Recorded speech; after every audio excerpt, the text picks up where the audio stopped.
We are back in my room. I think I like these chats. I think maybe I'll make them a recurring thing. We'll see how the lighting comes out.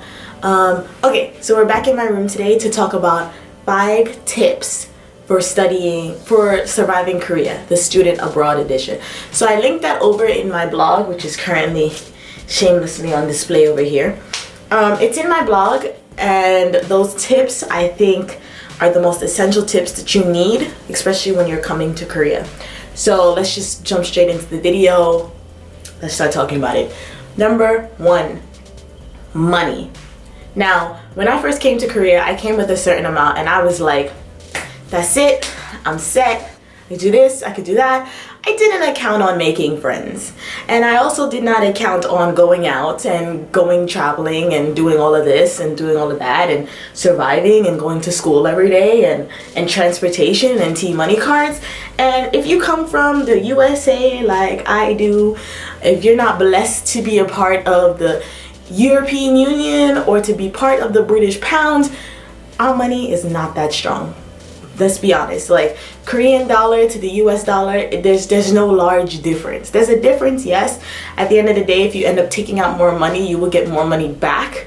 However, it's not as crazy as it would have been if you like have the pounds or the euros or something like that. So you're not really getting that much money back. So every time you take out money, you think, oh yeah, I'm getting this amount, I'm getting this amount. When in reality, you're not. So our money really ain't that much shit. It ain't shit really, to be honest with you. So I think even if you think you have enough money, you don't have enough.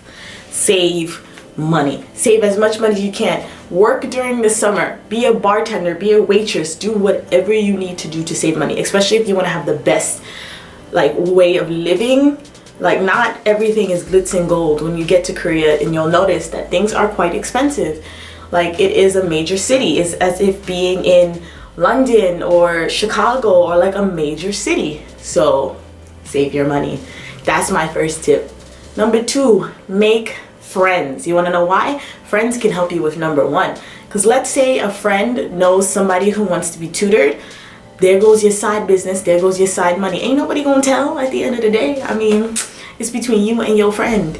Also, if you make friends in Korea, it'd be really nice not to spend your time by yourself. Like my whole almost 4 months here was so enjoyable. I've made so many friends. I've made so many people like from different countries, different parts of the world. And we all bond, and it's crazy how we all have that common link, which is English. You would never think that all these people in the world come to one place and are able to speak English. And besides that, like you're also here bonding because you're all learning Korean, be it if they're here for teaching or if they're here for studying, or if you go to school, they're here for studying, obviously. So you're able to have that common ground, whether it's someone who wants to learn English, you and them can language exchange while at the same time being friends. And it's awesome. It kills the lonely nights, 1. 2, you always got shit to do. Which kind of brings us back to number 1. If you always got shit to do, you kind of need money to do that shit. Trust. If you always out club hopping, because I was out club hopping, I'm not going to play no games. You need money and you need friends to do that. Unless you're one of those people that can club by themselves, then do you, boo-boo. Do you. Because I cannot club by myself. I know I would love to have some of my girlfriends with me, or at least a couple guy friends, so we can go out and party. Party. Alright, let me stop embarrassing myself. Okay, my 3rd tip. What's my 3rd tip? Study hard. Now, even though you come to Korea to like make friends and enjoy yourself, you came to study. That's the main purpose of coming to Korea. Unless you came to find your Prince Charming, girl, go do you. Plus, there are plenty of guys who love foreign girls. If you want to go marry a Korean guy, just come here and do that. I'm not saying there's anything wrong with that. I'm just saying if your main purpose to come here was to study, make sure you are doing that. Because these classes are no joke. They literally hit you with homework, tests, quizzes, midterms, and it's like, the fuck?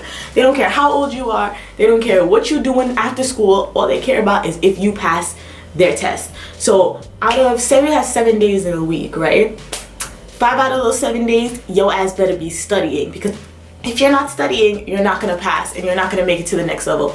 And then at that time, it's a waste of money. No one's saying that you can't have fun and study, but you gotta know how to balance. And if you're already like a college student or something, you should already know how to balance both studying and partying.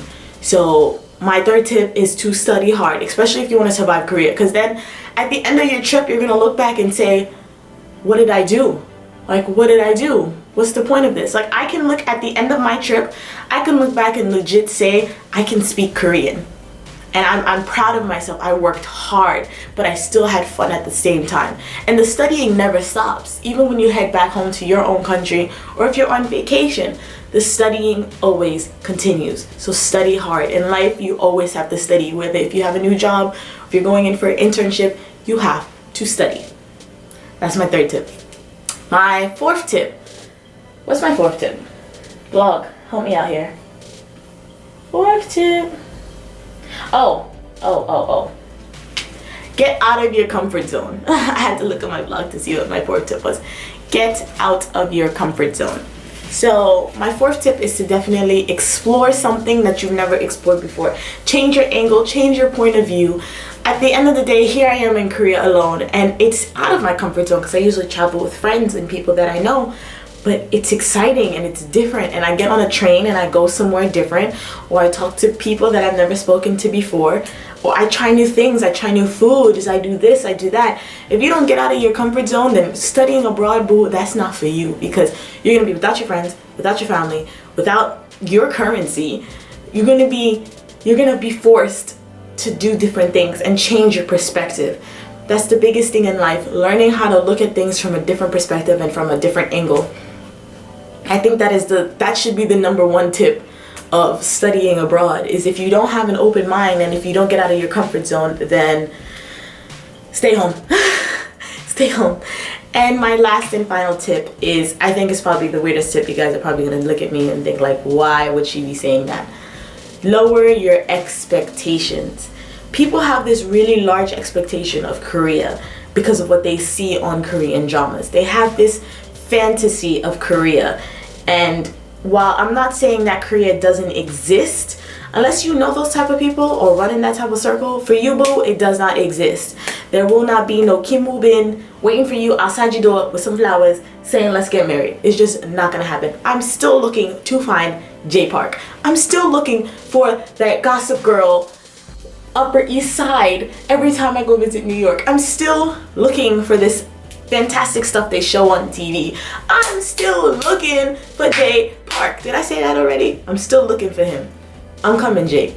But it's not something that you see in drama. People aren't making dramatic U-turns.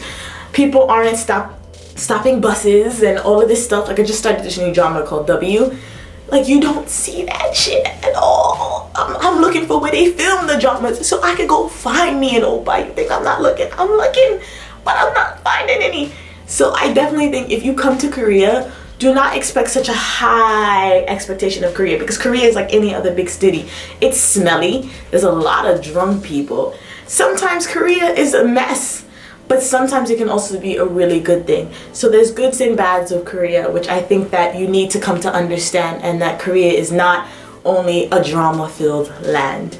So that's definitely, I think that's the most important thing about surviving Korea. Because if you have such high expectations of a place, when you come here, if it crashes and burns, well, don't say I didn't warn you. Alright, so those are my 5 tips for surviving Korea when you're studying abroad. And I think the most important thing is money, because if you have the money, you can do whatever you want. Shit, you may be able to fucking find Kim Woo-bin. Let me know if you find him, and let me know if you find J Park. So, alright. Thank you for watching. I hope you enjoyed these tips, and I'll see you guys later.